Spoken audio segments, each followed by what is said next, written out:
Merhaba arkadaşlar, yepyeni haberlerle karşınızdayız. Elçin Sango, medyayı sev ama esiri olma diyerek düşündürdü.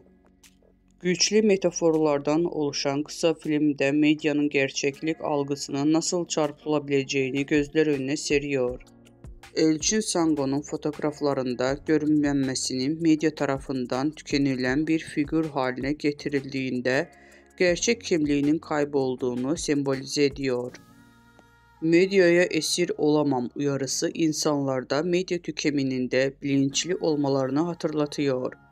Bu kısa filmde Sango medyanın güçlü ve bireyleri üzerinde etkisini eleştirirken izleyiciler medya tüketiminde dikkatli ve bilinçli olmaları gerçeğini hatırlatıyor.